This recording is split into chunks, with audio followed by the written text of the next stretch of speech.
One thing I'll assure you that I loved him. He loved me. We loved each other. We cared for each other. And that was the first reason as to why this marriage had to come in. And I would describe my husband. He was a very good guy. He was a gentleman. I say he was a gentleman. He was never hostile. Someone was not hostile. He was a good guy. And we lived in harmony.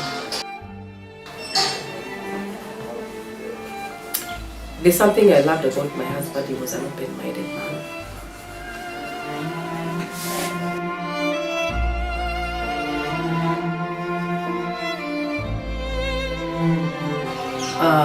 On 20th of December 2016, while still in court, I asked for a court order from the court. And I requested the court that I be escorted to Kiru Boys. To be escorted in Kiru Boys because we had documents, very sensitive documents in Kiru Boys' home, where my husband had carried some titles and there are things to do with that one.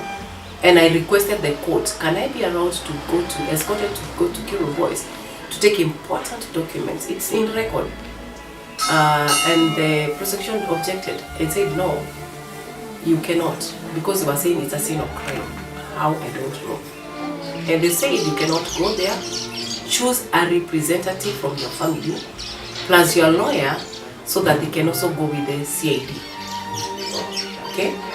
I was not consulted. My relatives were not consulted. My wakili was not consulted. But the CID, in the company of my in-laws, against the court order, went to Kiru Boys and took those important documents and titles that were there and all those that are ours. Even to date, as I talk, they have never returned. I asked, they came to my to police station on around 24th December 2016. My two sisters said no. So we talked. And they told me, by the way, to be in Kiru Boys, we've taken everything. I asked them, how?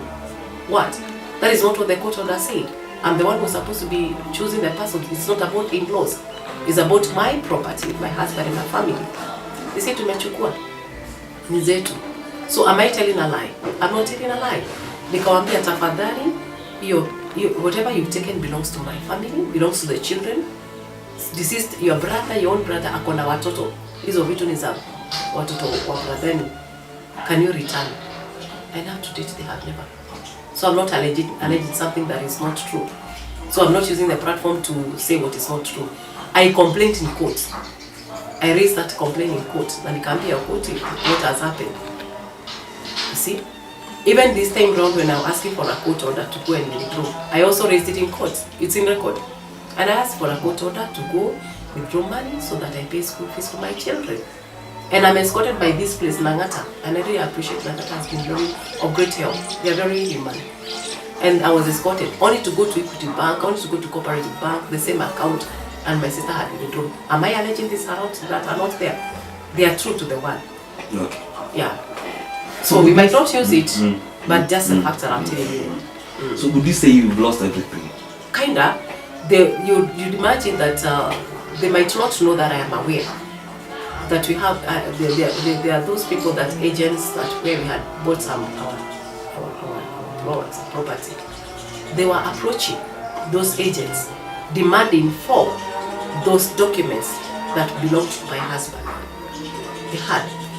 In fact, one of them even told me when I happened to get the number of that agent, there's a property that we were in the process of purchasing, and they told me, by the way, do you have a sister-in-law called Lucy? And that person who doesn't know my family. Lucy, yes, she was here with principles of some principles of Morana, and they were demanding that they want to take the issues, the land, whatever plot that your husband was buying. And I told them, no, you cannot take. I know even though the deceased is already gone, he has children. His property belongs to the children. So everywhere they were going to do that. So I'm not alleging things that are not there.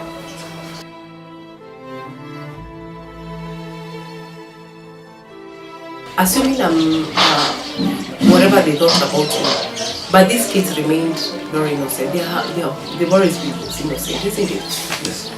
What have affected me most is that they decided to go to take the property that we had had so hard away from the children. The money we had saved, we had, for example, I didn't trusted my sister-in-law so much. So I told you I brought them together. And my sister was a hustler, she didn't have a job. Anatoka Dubai and Abuja and a hustle.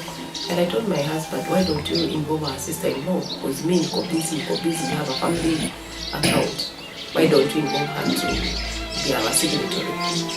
But you can imagine, when I needed that money, which we had worked so hard in the both accounts, Equity Bank and Corporate Bank, to pay for the school fees of my children, note that there's no financial implication again, besides emotional.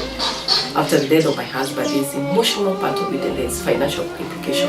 Because by then, I'll be very frank, my husband is the one who was paying school fees for my children. He had taken responsibility. I was not paying a single cent. He was paying school fees. Yet I'm having my job. Niko na kazi. But he was saying like, I'm the father and I have to pay school fees for my kids. I used to help him in primary school because primary school was a boarding school and it was, yes, paying a lot of money. But when it came to secondary, he said, I take over responsibility of the school fees of the children. So you can imagine the implication it had with the death of my husband. So you have to carry their responsibility. And now we have this money. I've asked for a court order to go to the bank so that I clear for 2 years school fees for my children because I knew we had money, because I could not have access to my husband's money. I could not by that time access to my money because there were procedures. And you can imagine going to the bank and find that not a single cent has been remained in that account. She withdrew everything. And when I asked her, she said that even I complained in court, nothing was done. And even today, even after that, she talked.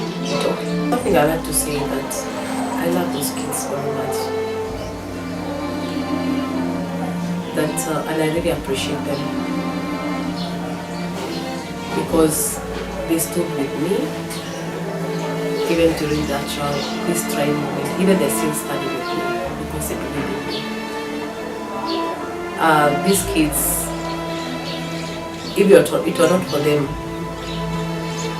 maybe I'll be I don't know who I'll be dead or something like that.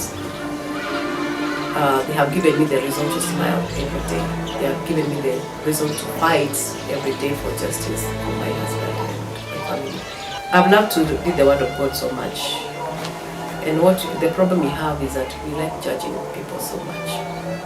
Judging, without even knowing who we're talking about. And judging maliciously. So it's good to, before you say anything, it's also good for you to first of all and ask yourself, what are you talking about? Do you even know what I'm talking about?